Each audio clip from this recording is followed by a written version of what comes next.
This is a live view of the Artemis II rocket and spacecraft at the launch pad at NASA's Kennedy Space Center in Florida.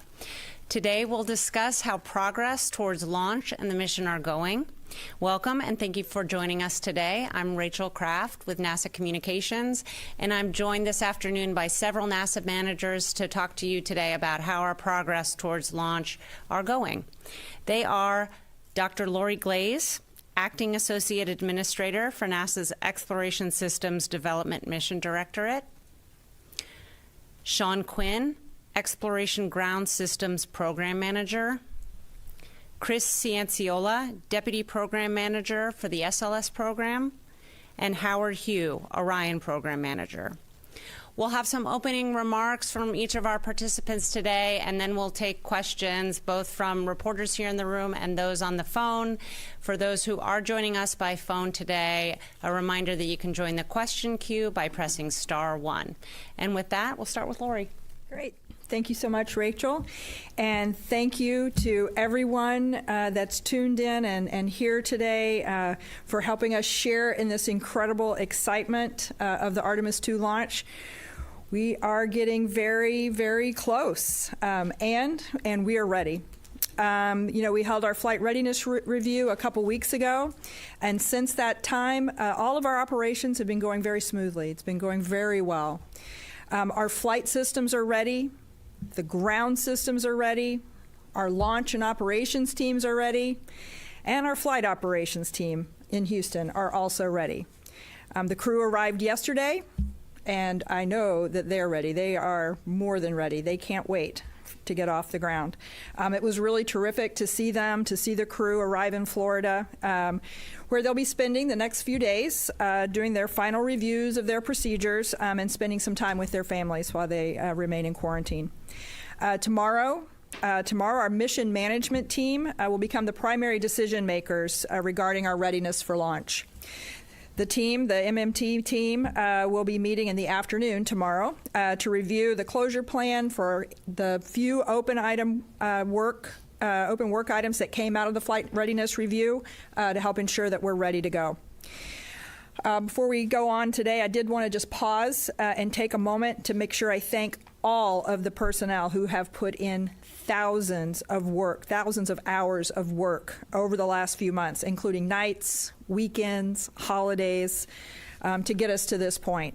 Without them and their incredible dedication to this mission, we wouldn't be here today. I also want to thank our program managers that are with us here. They have been overseeing a tremendous amount of work within their teams to prepare for Artemis II, but not only to prepare the hardware and the personnel for Artemis II, but they're now also at the same time helping to ensure that we're ready for the increased cadence of the Artemis missions that are to come, and so that we are ready for this increased cadence and the new flights that will begin in next year. And with that, I'm going to pass it over to Sean Quinn for EGS. Thank you very much, Lori. Well, first of all, it's great to see everyone. I appreciate all your interest in what we do. This week has already started to be an incredible week with the arrival of our Artemis II flight crew. You know, as they were pulling up into the airplanes, we could actually see the moon in the daylight, and it was really, really cool. Yesterday, we had an important meeting, our launch countdown pretest briefing. This is like the last step before we get into the actual launch countdown, which will start tomorrow afternoon. And I will tell you that it was one of the cleanest launch countdown pretest briefings we've ever had. And Charlie Blackwell-Thompson, our launch director, commented to me that, in all the years that she participated in shuttle launch countdowns, they've never had one that was as clean as this one, meaning we had no significant open work. All of our nonconformances were closed, and the team and the ground systems are absolutely ready to get in the launch countdown. The one thing we are watching is the weather, and we got our latest forecast from the launch weather officer from Space Launch Delta 45. And the thing we're watching is cumulus clouds, the thick cloud rule, and also winds. So right now we're forecast to be 80% go on Wednesday afternoon, so that's good. So the last time we met, we said, hey, we need to get out to the pad around the 19th, and we did. We held the schedule, and it was the shortest pad turnaround we've ever had, or pad to VAB to pad turnaround time we've ever had. It was 21 days. Our previous record was probably around 39 or 40. In that time, we not only changed the batteries out on our flight termination system, but we also made 2 repairs with the helium QD we talked about last time, and also a harness on the flight termination system. Since that time at the pad, we've extended our crew access arm. We've installed our emergency egress systems. We've installed extensible columns on the base of the mobile launcher, and we've retracted our engine service platform. Our launch countdown teams, today was, interestingly enough, was planned to be a weather day. And turns out the weather was not so good today. Well, since we were so far ahead in all of our launch countdown preps, we were able to give the team some time off today, and they've taken advantage of that. Getting into launch countdown, we've checked out our cryo systems, our LH2 and lock systems, and all those tests have passed. We've done radio frequency tests with our launch vehicle and the spacecraft, and that went very well. And so we're really ready. We're going to start our launch countdown around 3 o'clock tomorrow afternoon. We'll finish some pad washdowns, some mobile launcher washdowns, and we'll get on with it. So at this point, we can safely say the crew's ready, the rocket's ready, the spaceship's ready, ground systems are ready, and we only need to have the weather to cooperate on Thursday, and we're ready to go. So with that, I'll turn it over to Cece. All right, Sean, thank you. We too are incredibly excited to be here. This is our first opportunity to launch humans to deep space in more than 53 years. You think about that. The last mission completed for humans in deep space in December of 1972. I do appreciate your interest, and I'm happy to be here to represent the SLS program on behalf of Manager David Beeman and the entire SLS team. Our teams are working hard to get the rocket ready. You heard Sean talk about all the work that's gone over in the last 3 or 4 weeks, but the energy and dedication of the team is truly electric. Everybody's excited. Now, we all recognize the historical significance of this mission, but our teams are still focused on making sure the rocket is fully prepared and ready to go. That is our focus. Since the rollout was complete on the 20th, the teams have worked to make sure that the connections to the ML and the pad infrastructure are all correct. The vehicle is talking to the pad, it's talking to the systems, and everything is coming along good. And like Sean said, everything seems to be going well between the vehicle and the pad. We have completed all our ordnance checks on our flight termination systems. That all went well. That was a critical safety milestone for us. And tomorrow marks the start of our launch countdown. And we'll be working with the same persistence as we've done all along, make sure this rocket is ready. Our number one goal is to make sure that the crew remains safe. That is our highest priority. And that is our unwavering commitment. And we will be there to support the crew until we see boots back on the well deck ship. So with that, I'm going to pass it to Howard. All right. Thanks, Chris. I am also very excited to be here with you and representing the entire Orion team. We've worked very hard to get to this point. I'll tell you that certainly, we've had our share of work that we need to get done. And when we rolled back to the vehicle assembly building, we powered on, and we didn't have anything that we need to fix. We did top off our launch abort system battery, but there are no issues that we're working to right now. So from our perspective, our spaceship is ready to go and fly Reed, Victor, Jeremy, and Christina to the moon and back. I would say that it's part of normal processing that we have final items that we'd load. For example, the crew's laptop. We're going to have that loaded as part of standard last second or last minute set of hardware that we would get on board. We'll bring forward the batteries for the cameras, et cetera. So nothing unique, very much standard processing that we need to do, prepare for the mission.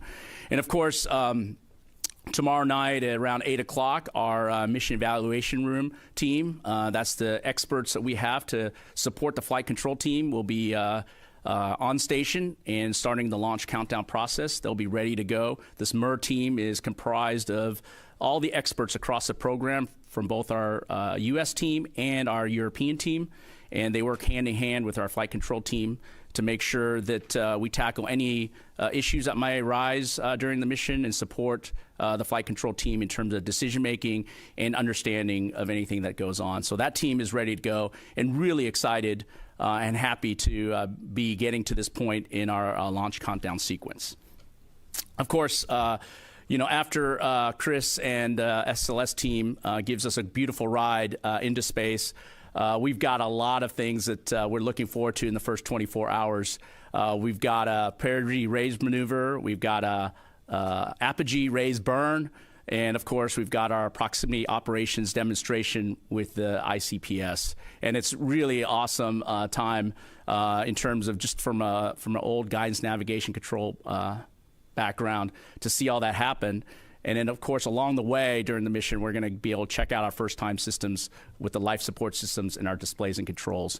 And our MER team, as I said, our mission evaluation room team, will be monitoring and looking at all the data very closely and ensuring that all systems are working before we commit to the moon through our translunar burn. So that's going to be a very important time frame, a very exciting time frame. We're looking forward to seeing what the spacecraft is telling us and operating in that relevant space environment.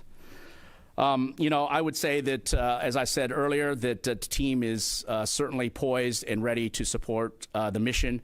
They're very excited. We've worked many years of testing, verification, validation, and of course, final checks of the systems over the last several months to ensure that we're ready to go. And on behalf of the entire Orion program team, comprised of experts from the U.S. and from our European partners, we're excited for this mission. We're ready to go, and we look forward to a successful, almost 10-day mission around the moon and back. So thank you. All right, it's time now for questions. We will start here in the room and then go to the phone. A reminder for those on the phone, you can press *1 to get into the question queue. If you don't mind limiting it to one question apiece, and let us know who you'd like to answer that question. And with that, we'll start here in the front row with Marcia Dunn. Hello, Marcia Dunn, AP, probably for you, Lori. NASA's just rolled out this big moon base plan, and it seems to me that puts extra pressure, extra attention, so much extra on Artemis II to do well. What's your take on that? I mean, not perfect, but like so much is riding on this mission now that perhaps wasn't before. Could you talk about that? Yeah, you bet, Marcia. I think there's always been a lot riding on this mission. On Artemis II, we've always recognized from the beginning that the future of the Artemis program, the first major step with crew, is the Artemis II mission. You know, we completed Artemis I, we demonstrated SLS capabilities, but Artemis II, where we're really testing out the capabilities of the Orion system, environmental controls, there's always been a lot riding on this mission. But what I can tell you is that the rollout of the moon base plan and the ideas for the accelerated launch cadence, in my opinion, have actually energized our teams. I think our teams are so excited to see an opportunity to not have to wait several years before the next mission. They are, what I see, driven now to how can we work to achieve this amazing launch cadence that allows us to keep our learnings and turn them around quickly and build the muscle memory we've been talking about. So from what I see, it's more of an energizer than anything. All right, second row, Bill Harwood. Yeah, Bill Harwood, CBS News for Howard. You know, making the first flight with a complete life support system puts an awful lot on the plate that has to work for that during that first 25 hours before the TLI burn. Can you give us a sense of what gives you confidence that that system is going to work the way you want it to in the environment of space, just based on the testing you've done on the ground and the legacy systems that are involved? Just overall confidence all that's going to work right, because obviously it has to if you're going to go to the moon. Yeah. So, Bill, I would answer, just like all our primary systems and all the systems on spaceship, we do a lot of testing. Uniquely for life support, we put actually humans with the life support system, both in the cabin environment and also in the spacesuits. And we've been designing the system since the very beginning of the program, and over the last decade plus, we've been doing testing across the board with suits and with the environmental control systems in the cabin and with human subjects. We have a vacuum chamber at Johnson Space Center that allows us to do that. So that's one part of it in terms of the final kind of checkout with people. But along the way, just like any other hardware we do, we test at the individual box level. We test at the harness and connector level. And then we also test the integrated system, you can imagine, in a pallet. And, of course, we do the spacecraft checkout as well. So there's a varying steps that we take and increased fidelity by which we do this testing. And that testing includes the actual flight software that controls some of the E-Eclipse hardware or life support hardware that we need. So a very robust test campaign comprised of not only just components, integrated systems, and with people. Okay. We'll come here, second row. Lauren Grush.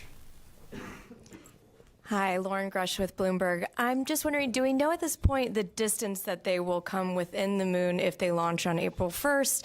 How does that change throughout the April window? And if it does change, will they still be breaking the distance record for a human crew? Thanks. A great question. Maybe, I don't know if, Howard, do you know off the top of your head what the distance is? I'll just quote these numbers because we're doing the math on it right now. 252,799 miles, statue miles, on April 1st. So that'll be the farthest point that we're going on the moon. And, of course, we're going to be 4,144 statue miles further than the Apollo has ever gone, so in terms of distance. We're working that on the 2nd, 3rd, and 4th. I would say let's launch on the 1st. And go from there, okay? But we are doing the calculations, and Lauren, if you need those numbers, our teams are working on it very hard. Yeah. Let's go third row. Hi, thanks for doing this. Lori, you mentioned that there's still a couple of closeout items from the FRR. Can you remind us what those are and where those stand? And then I also wanted to ask about, we talked about ground forecasts. Really curious about in-space weather forecasts. I know you guys are working with NOAA to kind of crunch those numbers, but they're kind of difficult to predict. Just would love if someone could speak to, how those conversations are going and what you're prepared for if there is, space weather event. So I'll see if I can remember off the top of my head what the items were. The one thing that we held for, we had one item that had to be closed in time for the L-2, and that item was working with our medical teams, with the chief medical officer, looking at other countries around the world where if we had an emergency abort and we landed in different seas, we needed to use medical facilities that were nearby in some of those other countries. It was working with those countries to ensure we have the right agreements in place. And I believe those are getting close to closure. They will be closed by tomorrow. And so that's the intent there. Some of the other items were really a constraint to roll out. And so those have all been closed before we rolled to the pad. I'm trying to remember what they all were, and I can't remember from the top of my head. Sean, you may remember what some of them were. One of them was our comm systems. We've had some challenges yeah. with our comm systems. We've done some configuration changes. We've done some retests, and I think we're in good shape to go. Yeah, I know we've closed them all out. There was like 4 items, maybe 3 in addition to the international piece, and they've all been closed. Okay, we'll do a couple more here in the room. Let's go with Irene Klotz and then Jeff Faust. Thanks. Irene Klotz with Aviation Week. For Sean, has a stop work order now been issued for the Mobile Launcher 2? And as far as SLS and Orion, if you're able to each just give a summary of where the hardware status is for the core stage for Artemis 3 and the Orion crew and service module for 3. Thanks. So we have issued a stop work order for Mobile Launcher 2. We've pivoted the team to begin removing some of the hardware that's common to Mobile Launcher 1 that we can use as critical spares. Some of these items are very long lead items. They're hard to build, and they will be put to good use for future Artemis missions for supporting Mobile Launcher 1. And from SLS, there's 2 other parts, right? For SLS, the boosters, the aft segments are being loaded on the rail cars and they're ready for shipment, so they'll be here in the first part of April. As you know, the core stage is the engine section for core stage is in High Bay 2 being outfitted. The top 4/5 will be leaving Michoud at the end of April and arriving here. ICPS is already complete and it's on dock here locally. LVSA, OSA are both in storage waiting on the phone call for assembly, so we're in really good shape for Artemis 3. And from our perspective, we've been making good progress on Artemis 3. So on the crew module side, we're wrapping up the final big installation. So the heat shield is getting attached to the crew module this month, as well as a side hatch. And then it's going to go through its paces for testing as an individual element, the crew module itself. If you might remember, the European service module arrived last December, making great progress. We finished up thermal cycle testing on that, and we're on plan for this summer to put both the crew module and the service module together. All right, let's go to Jeff Faust, and then we'll go to several on the phone.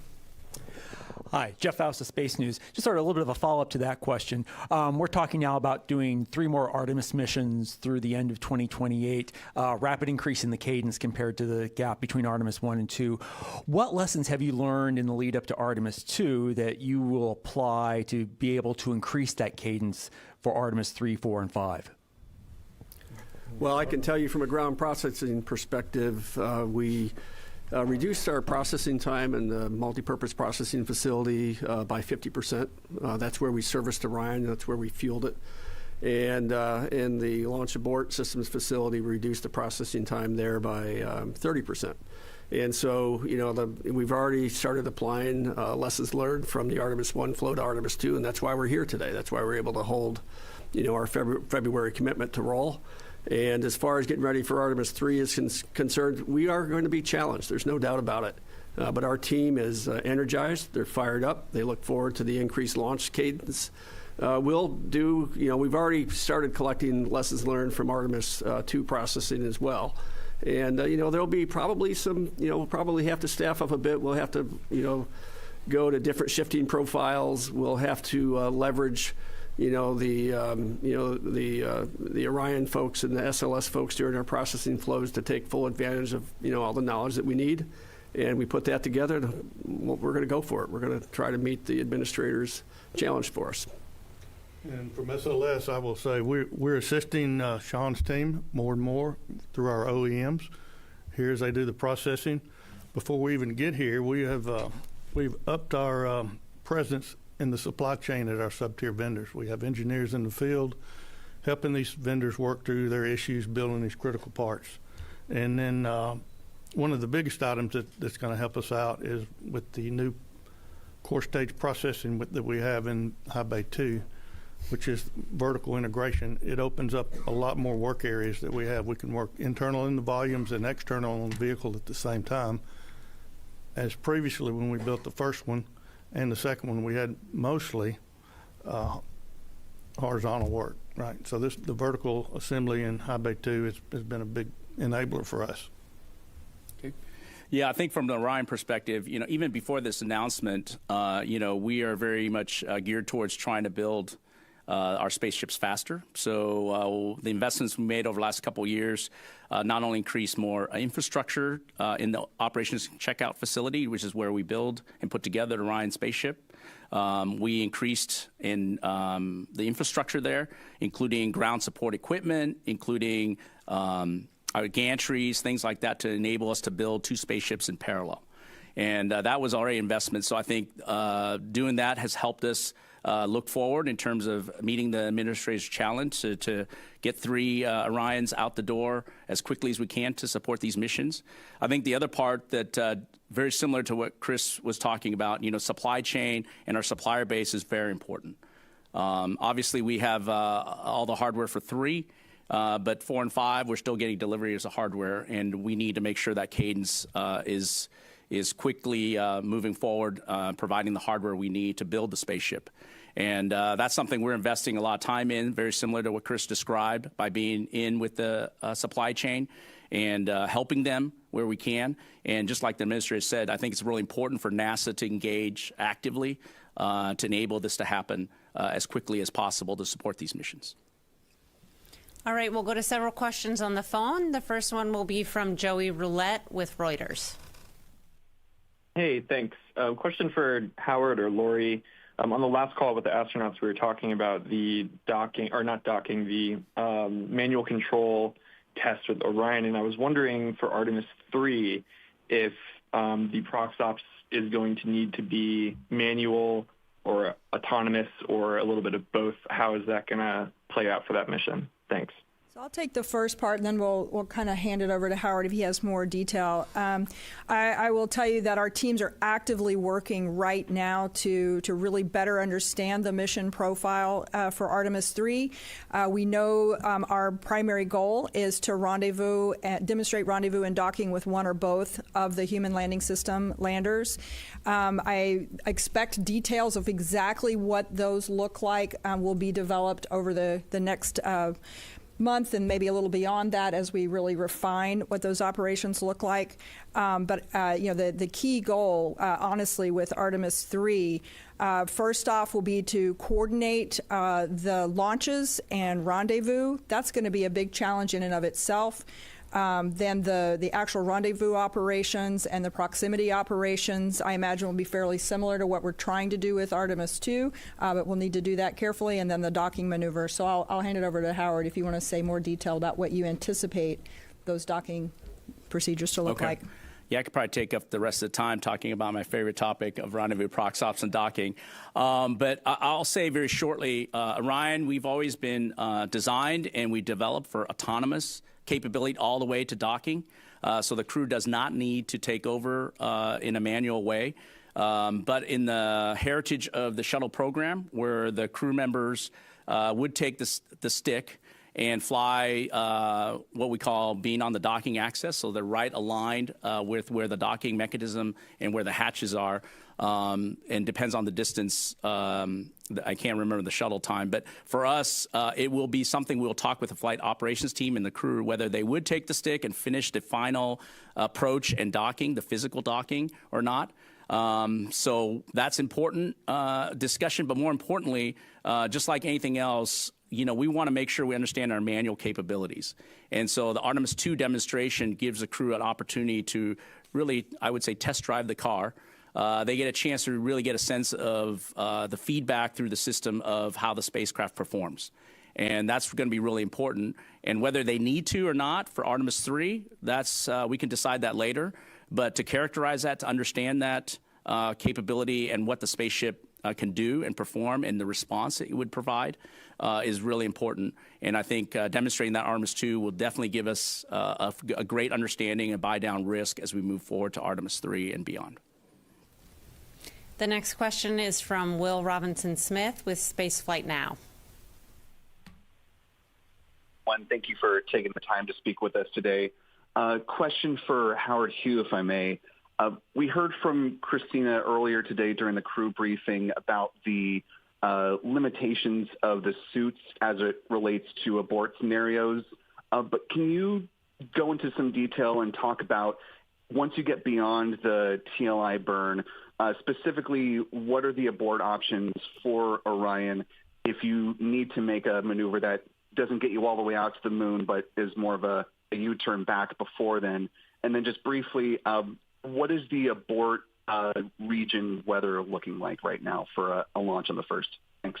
Okay, I'll ask. I guess I'll answer the first question. I don't know about the abort weather, so maybe I'll turn to Sean to help me with that. We have a very capable abort coverage. You might hear a lot about the ascent piece, but I think you're talking about post-TLI or translunar injection burn that we would do. What we call those is, I would say, less aborts, but early return. And what you would do as we move out post-TLI, we have a capability to return back to Earth at along any point of the trajectory. And it's different types of burns. Certainly early in the mission, I think the first 36 hours or so, we'll probably do what I call turn and burn, which is you would not go to the moon. If there was an emergency, a significant emergency, which we would have to bring the crew home immediately, we would do that burn, execute that burn. We've already done all the calculations. We know what we need to do, and so the crew come home safely. After that, it's probably safer at times from a time perspective to fly around the moon and come back and take that free return trajectory. You're not getting any more time savings, and you don't have to do another big burn. You're already on that path forward to hitting our entry corridor. And so I think that's where we will make a decision as a mission management team to determine how best to move forward. But we do have a continuous early return capability that we've already run hundreds of thousands of trajectories against and ensured that we are able to get the crew home safely. Yep. As far as launch abort weather is concerned, it's currently forecast as go on Thursday. We have 3 types of aborts that we could do right after launch. One is called a LAS abort, a launch abort system abort, where the spacecraft would land, fairly close to the launch site. And then a untargeted Atlantic abort, which would land somewhere across the Atlantic near Africa. And then abort once around possibility if we went into a single orbit and then come back down near our nominal landing site in San Diego. Our recovery forces are gathering as we speak out in San Diego. All the equipment that we're going to use for recovery is being loaded on the ship as we speak, and we're ready to go as far as our abort scenarios are concerned. Our next question is from Christopher Mick with the Hudson Star Observer. Thank you all for doing this today. I guess my question kind of follows up onto what was just mentioned. I know you don't have everything available at this time, but if the launch were to happen at the beginning of the 2-hour launch window on April 1st, can you talk about what approximately the splashdown time would be off San Diego? Ooh, I don't have that. We can follow up with you. We'll follow up. Absolutely. Once we do that TLI burn, it's set, but we'll find it for you. Okay, let's go back to several more here in the room. We'll come on this side here in the front row. Hi, Josh Dinner, Space.com. Are there any even minor technical issues or risk assessments that are still open that may pose a potential of pushing the launch into any, by a few days into this window? I mean, I'm going to jump in. You're looking at Sean shake his head no there. There's little things that we find as we go that we're working right there, but none of them are threatening the first right now. Yep, I would agree. I mean, we had a minor issue on our flare stack where one of our pilot lights don't work. We have 3 of them. One of them doesn't work. We're going to fix it tomorrow. But that's the kind of stuff we're talking about right now. And I'll take that any day. And the vehicle's quiet. We're not working anything? Yeah, we don't have any issues with working, like I said. Okay, we'll come to Philip Sloss. Hi, Philip Sloss. I think this is for Chris. Just following up on questions from Irene and earlier. It sounds like there's a lot of SLS hardware for Artemis 3 that's going to be coming to the Cape here this month, or April. I had one follow-up on that, which was when the 4/5 gets here, is the engine section going to be ready to do that final mate with it? There is some work still to be done when it gets here. It's not like it rolls in and lifts up. So there's a little bit of work that has to be done, but it's all part of the plan. And but it's ready, and based on our assessment last week, right? We looked at where everything was in the supply chain and the work that's being completed.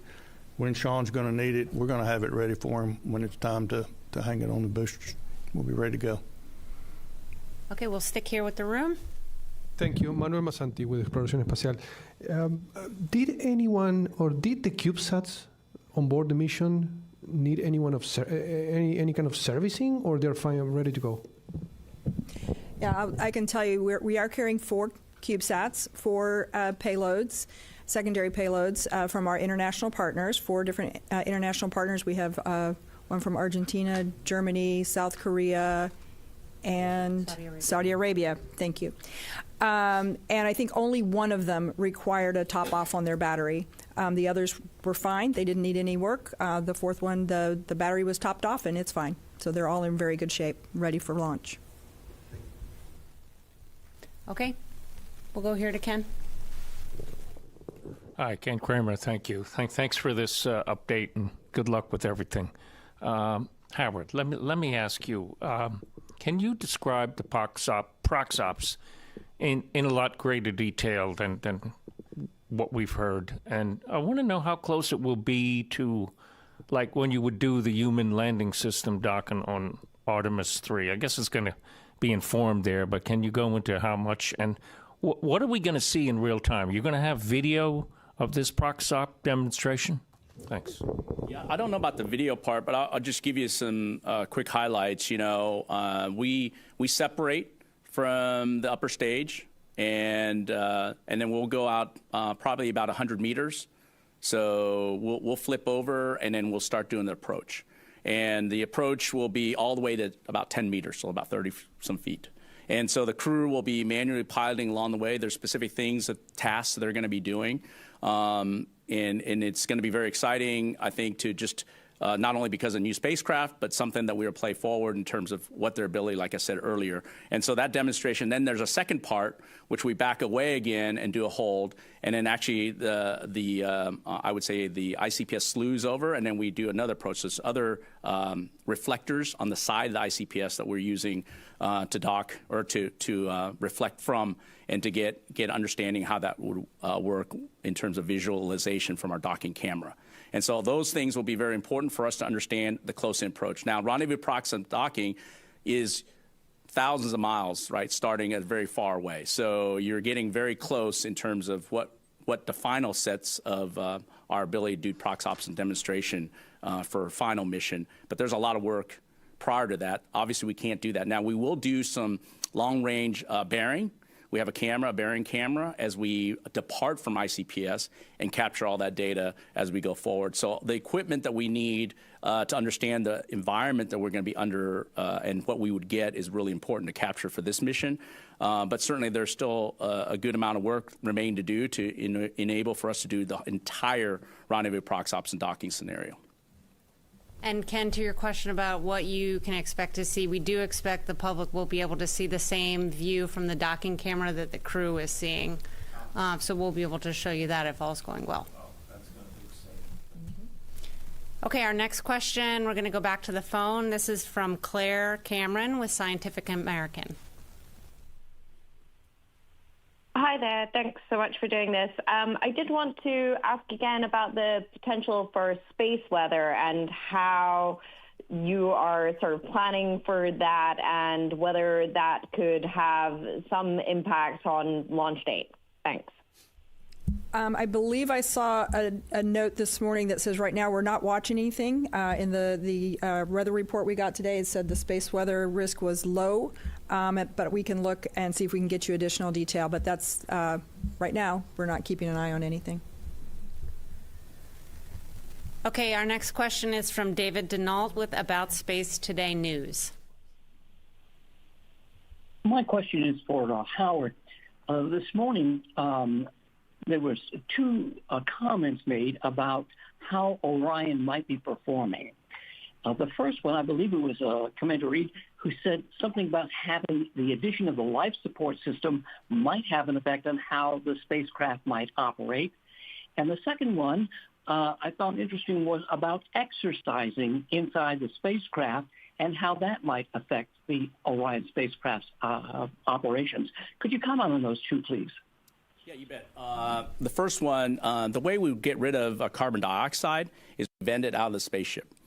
So we have a component called the CO2 humidity control box, and that box absorbs the CO2 that comes out of human beings, and then we dump it overboard, and that's venting. And you can imagine, if you're anywhere a physics student, you can imagine that when you impart a force on the vehicle, whether it's venting or anything else, you got to counteract that force. And so that's what we talk about when we talk about the ecosystem imparting some things on the spaceship. So we have to correct that. We have a very robust attitude control system, closed loop. And so it'll adjust to any of those situations. And we could swing this CHC, or the CO2 humidity control system, 15 minutes, 30 minutes, however we want, based on what we need, how much CO2 we need to remove. And so this is going to be an important understanding of how the spacecraft controls our attitude of the vehicle and make sure that it responds to this venting environment. So that's one piece. And then the second thing is very related as well. We have a flywheel. That's our exercise device. Think about, it's not exactly a rower. If you go to the gym, it's more than that. But you can see as in a rowing kind of motion, which is what they're going to be doing in space, you can see that there's dynamics involved in terms of the forces that are being applied from that motion. And those forces have to be counteracted from a spaceship perspective as well. So our jets, our reaction control jets, will be augmenting or dissipating any of those things. So that's going to be really interesting test as well. We're going to try to, I think, cycle through each crew member 30 minutes of exercise a day is, I think, our plan still. And then we'll have a lot of understanding of the dynamics. And it's really important that, obviously, as we go into deep space, that the human body gets to exercise. And we're learning a lot on this mission beyond what we have in Space Station. Space Station has a lot of great exercise equipment. You can't put all the treadmills and things like that on our spaceship. And so this flywheel is a really great exercise tool that we're learning from and utilizing as we go forward. All right, we'll take one more question from the phone, and then we'll come back into the room here. Our next question is from TJ Mascaro with the Epic Times. Good afternoon. Thank you all so much. Question for Lori and Howard. When we were talking to the astronauts, they mentioned an eclipse event if they launched on April 1st and 2nd. Can you all talk a little bit more about that, what you're expecting and preparing for? Sure. So I'll speak to it from kind of the exciting science part of it, and then Howard can speak to it from the Orion performance side of it. Yeah, I think it's going to be very interesting in this flight if we are able to launch on the 1st. The crew are going to get to have some pretty interesting eclipse opportunity to be able to look back at the disk of the moon with the sun being in eclipse. And I think from a science perspective, they'll be able to see the sun's corona. And I think it'll be really fascinating and a great kind of observation opportunity for the crew there. It's kind of I think going to be a unique thing on this one. Go ahead, Howard. You want to speak to the? Yeah, I think I get questioned a lot. When are we launching? Why is this day in? This day is out. There's a lot of several factors, obviously, but power is one of the analysis that we do to screen for eclipses. We know where the eclipses are happening, and we want to make sure we're power positive is what we use the word for. And so when we screen across multiple trajectories, multiple days, every minute of the launch period, by the way, to ensure that we have significant power positive margins when we enter into a eclipse, and then making sure that there's not other segmented eclipses that could happen, so we have time to recharge our batteries. And so when we do that, we run hundreds of thousands of trajectories per each launch period. And so I think many of you asked, when can we launch? A lot of that work across multiple launch periods are being done by a really great team, and we look at all the power and any abort cases as well. Also, when we have abort trajectories, we will also have eclipses. So for both nominal and abort, for the April 1st to the 6th, we've got power positive margin. And so that's why we can say that we can fly these missions with confidence. All right, we'll come back into the room. Let's go over here to Marcia, and then we'll come to Josh. Marcia Dunn, AP again. Lori, I've heard you say you're figuring on 4 real true attempts in 6 days. How do you figure that? And a countdown question, if it's just the weather and the rocket's sitting on the pad for 2 hours and doesn't go, if it's just weather, can you turn that around in 24 hours and try the next day? So I'm going to talk to just a little bit, and then I'm going to hand it to Sean because he can probably give you more detail. So we have 6 days that each of those 6 days, the 1st through the 6th, are viable launch days. But we do need to, if we do a scrub, there's at least 24 hours to turn around. And in some cases, we need to replenish some of the gases and things that we need to fuel the spacecraft and run the spacecraft. So those sometimes we'll need to do a 48-hour scrub. So if you take the 6 days that we have available, if some of those are 24 opportunities and some of them are 48-hour scrubs, we think we can get up to 4 launch attempts within that 6-day period. Sean can speak more to the resources that are required and what drive the 24 versus 48. Yeah, as part of getting ready for Artemis 2, we actually installed a new 1.4 million gallon hydrogen dewar. And so that enables us the 4 launch attempts that Lori referred to. Whether it's a 24-hour scrub or a 48-hour scrub really depends on the reason. It depends on what the hardware problem was. or when we scrub in the launch countdown. So if we're real late, that means we're using more hydrogen. We're bleeding off more hydrogen. If we scrub early, we're not bleeding off as much. But we're prepared for a 24-hour scrub turnaround for just about any case. So if it's purely weather. Yeah, if it's purely weather, we can hit a 24-hour.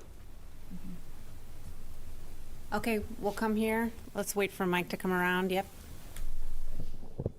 Hi, Josh, dinnerspace.com again. Howard, this one's for you. You mentioned Orion's attitude control system, and I know there's a demonstration of the 2 different attitude control modes during the mission. Can you talk about the differences between the 6-degree and 3-degree of freedom configurations, and which scenarios, both of them, are sort of advantageous over the other to be used? Yeah, wow, that's a very good question. I wasn't expecting that. Okay, so going back to guidance, navigation, control. So 6-degree of freedom allows you to obviously do X, Y, and Z and translate as well. So for us, we're always in the 6-degree of freedom configuration. That gives us the fine control. If we needed to, we'd go to a 3-DOF to clean, or 3 degrees of freedom to clean it up if necessary based on the RCS configuration. But in general, and then we're going to do a test of both, right? Our ability to control the spacecraft is really important, and our ability to have a closed-loop control system that allows us to do both, and a jet selection logic along with that. So we have multiple jets that we can use to fire together in combination is really important as well. So all those things are part of our, I guess that the answer is yes, we're going to do both. Yes, they're very important, but in general, 6-degree of freedom is the control mode that we would generally want to be in. Okay, we'll go to one on the phone. We have Micah Maidenberg with the Wall Street Journal. Hey, thanks, Rachel. Maybe for Lori, could you remind me just about the role of the prime contractors at this point, specific to SLS and Orion? Like, are folks from the companies actively working with NASA teams right into launch, or is it more they're on standby if something comes up? Some color there would be great. Thanks so much. Yeah, thank you for the question, Micah. In fact, I'm really excited to answer this one. We are still working very, very closely with all of our prime contractors. In fact, the issue that we had that required us to roll back to the VAB, the helium quick disconnect connection there, was a great example that showed our NASA teams and our contractor teams from Boeing and ULA and from our ground system contractor teams and our NASA teams all working together as one team. It was fantastic, and it's great to see we're just trying to solve the problems and get the work done. So we are working really closely with our contractors, all the contractors and the NASA folks, including the folks from Boeing, Lockheed, ULA, Northrop Grumman. We're all in there together, and there's more as well, but we're all in there together. And when we get questions about how are we going to turn around faster and be able to implement the accelerated plan that the administrators rolled out for Artemis 3, 4, 5, and beyond, I think this is the way we're going to work together in the future, much more closely and more integrated and more collaboratively with these integrated teams. So it's been a great demonstration here. Okay, let's go on this side to Lauren Grush again. Hi, thanks for taking a second question. I'm just curious, what, if any, flexibility do you have with the biggest maneuvers that you have planned in space? For instance, if a burn doesn't happen exactly at the right time, is there any wiggle room, or are there just some maneuvers that have to go off as planned or else they can't happen? Thank you. Maybe that's... You want me to take that one? Yeah, why don't you take that, Howard? So all our burns that are on Orion's side, obviously including the translunar injection burn, we have a recovery plan. So 2 things could happen. One, if your main engine cuts out, so we have our auxiliary engines that would go forward. We also could do a replan of that and continue that burn as well. So that's there. We certainly have covered all the other burns. There's one burn that's we call critical that must be done. It's our return trajectory correction burn 3. RTC 3, it's about 5 hours before we hit entry interface. That really corrects and makes sure we hit that corridor, which is really important, obviously, for making sure we can get the crew home safely through the Earth entry point. And so that's our only burn that is critical. The rest we can replan, I would say, and clean up as necessary if we do not get a full burn off. Okay, let's go to Bill Harwood next. For Mr. Quinn, I'm a little confused on the recycle options. I thought if you gassed it up and got late in the window, you couldn't do a 24-hour turnaround. That it's some limit that, if you put fuel on board, that affects when you can go again. I just wanted to clarify that. That was true for Artemis 1. It's not true for Artemis 2. We've got the 1.4 million gallon sphere that gives us a much more significant hydrogen storage capability at the launch site. You can go late in the window and still recycle. Yeah, I believe so. I mean, I'll confirm, but I believe so. Yeah. Irene, next. I also had another countdown question. Is there a point in the count where if you hold or for weather or technical issue that you no longer have the whole 2 hours? Like if you get into terminal count, is it are you able to stop and retarget later in the window, or do you lose some options at some point in the countdown? Yeah, we can recycle about T-minus 5 minutes. If we hold a count before T-minus 5 minutes, we can recycle back and try for another attempt. Okay, we'll take another one on the phone from Will Robinson-Smith with Spaceflight Now. Hi, thanks, Rachel, for allowing another one. Question to, I suppose, whoever wants to take it, maybe Sean. If the ICPS isn't able to get Orion into the high Earth orbit, but the Orion module, both crew and service, are working just fine, what would a low Earth orbit version of Artemis 2 look like? About how long would that last, and what operations could you accomplish in that scenario? Thanks. Probably a question for Howard, I think.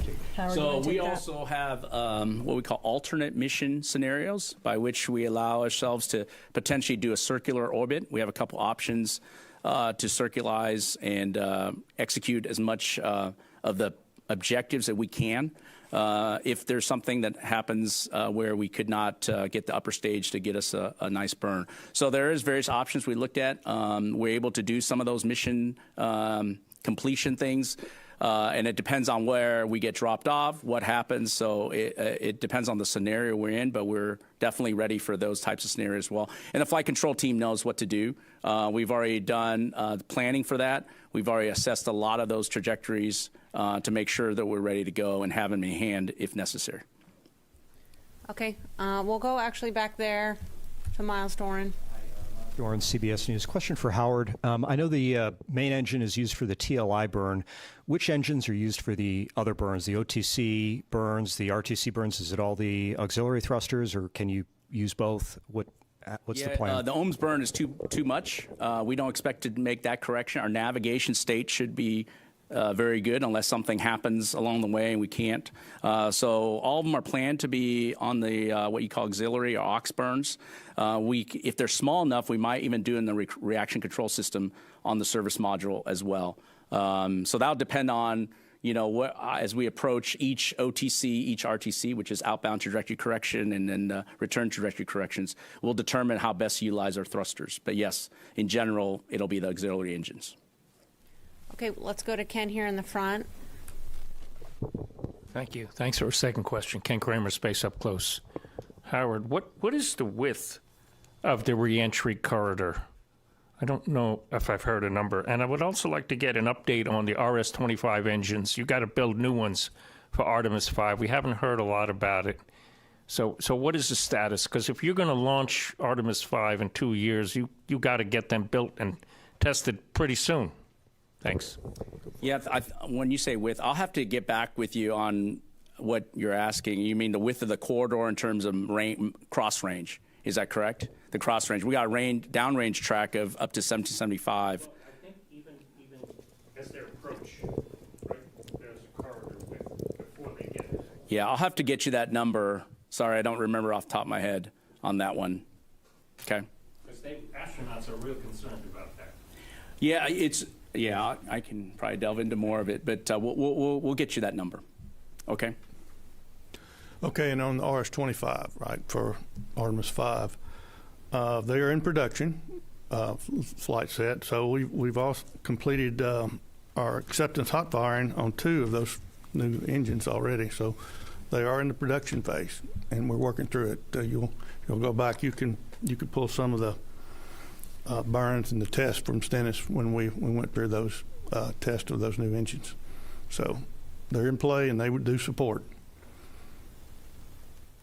All right, and with that, we'll go ahead and wrap up. I want to thank our participants very much for being here today. We will provide another status update tomorrow on how the countdown is going as it gets underway. That'll be at approximately 5 p.m. Eastern Time tomorrow. As always, you can follow the latest news and mission events and our progress on nasa.gov. Thank you for joining us.